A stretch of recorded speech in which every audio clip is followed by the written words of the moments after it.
مساكم خير وعافية حبايب قلبي، شلونكم؟ إن شاء الله كلكم بخير وصحة وسلامة يا رب.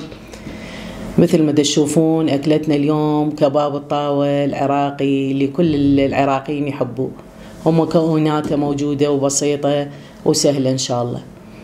مثل ما تشوفون حبايب قلبي، عندنا اللحم المثروم، لحم العجل اللي هو تقريبا نص كيلو و150 غرام، برشة علية ليه، هي جامدة أصلا، برشتها بالمبراشة الخشنة.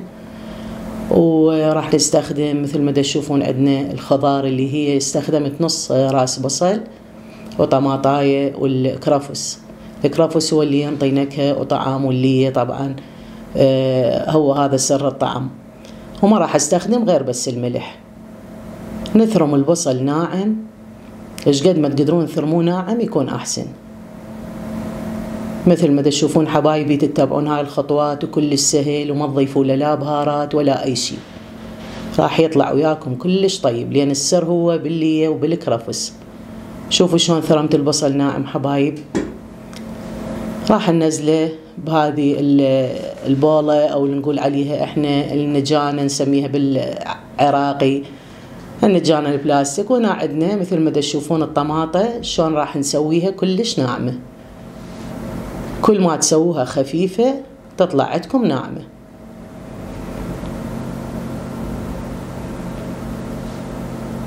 بهاي الصورة حبايب. والكرفس همينة انتو تشوفون مقدار اللي تحتاجوه، ما اريد تصير يعني كمية كبيرة من الكرفس. هسه راح تشوفون انا ما راح اثرمه كله، لان هو مجرد نكهة، يعني من يصير اكثر من اللازم يعني تحسون الكباب عبالك يحترق، فإحنا نخليه بس مجرد نكهة، لا أكثر ولا أقل.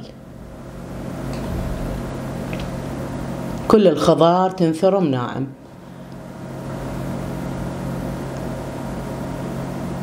بعد ما ثرمناها راح تشوفون الخطوة اللي جاية إيش راح نسوي، وهاي الخطوة طبعا كلش ضرورية.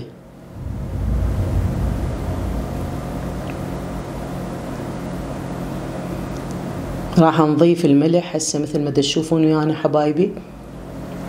الملح طبعا حسب الرغبة. أنا ضفت ملعقة كوب. وهنا لازم تسوون هاي الطريقة حبايبي. شوفوا شلون تمردوه بيديكم، حتى البصل والطماطة تنزل ميها ومونتها كلها، ومن نخلي اللحم عليها رأسا يمتص هذه المونة. ضروري حبايب تسوون هاي الطريقة.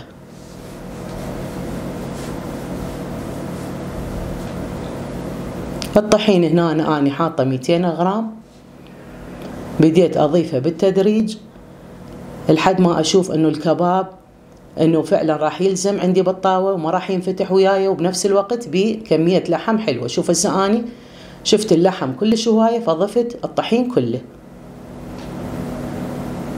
اكو ناس يضيفون رأسا الطحين بكمية كبيرة فما راح يطلع بهالصورة كباب، لا راح يطلع شلون احنا نقول عروق طاوة. هذا لا، هذا كباب طاوة.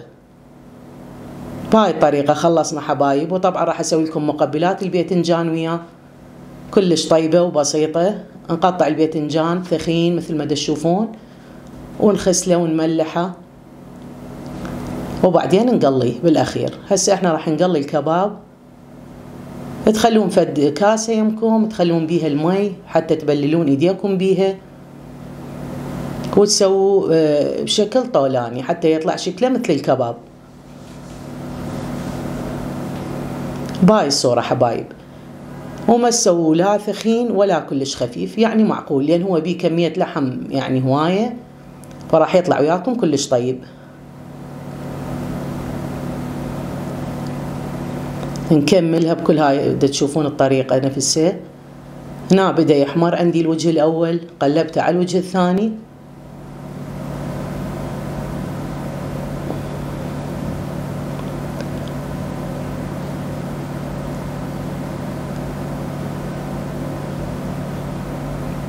بهاي الصورة حبايب يطلع وياكم مقرمش ويما الريحة تخبر ريحة الكباب ما شاء الله.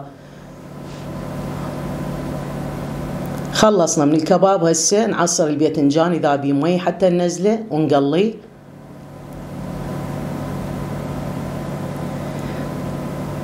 طبعا الباذنجان أكثر العراقيين يعني يحبوه، وبأي وقت تقدرون تسووه. الكباب نفس الحالة، تقدرون تسووه للغداء، تسووه للعشاء. هنا قلينا الباذنجان، عندي 4 ملاعق من اللبن أو الزبادي نقول عليه، ضفت عليه ملعقتين من الراشي، وعندي ثومايتين راح أبرش الناعم عليه. أعصر نص ليمونة، شوية من الملح على كيفكم، لا تخلون زايد ملح، شوية شوية، ونقلبها بهاي الصورة لحد ما يصير عندنا صوص خفيف، ما نقول كلش ثخين، لا شوية بخفية يعني. إذا صار عندكم ثخين تقدرون تخلوه لمي. بهاي الصورة زينا الباذنجان بهذا الصوص. وإذا عندكم معدنوس تخلوه على الوجه، ينطي طعم وشكل همينة كلش حلو. والكباب ما أقول لكم عليه شلون طلع يخبل مقرمش، والريحة والطعم روعة روعة حبايبي. تقدرون تسووه بأي وقت، بالغداء بالعشاء، واتبعوا هاي الطريقة وإن شاء الله تعجبكم، وبألف عافية مقدما. وكتبوا لي بالتعليقات إذا عجبتكم الطريقة، ولا تنسونا باللايك والاشتراك، وشاركوها ويا حبايبكم. وأشكركم على المتابعة حبايب، تسلمون. باي باي.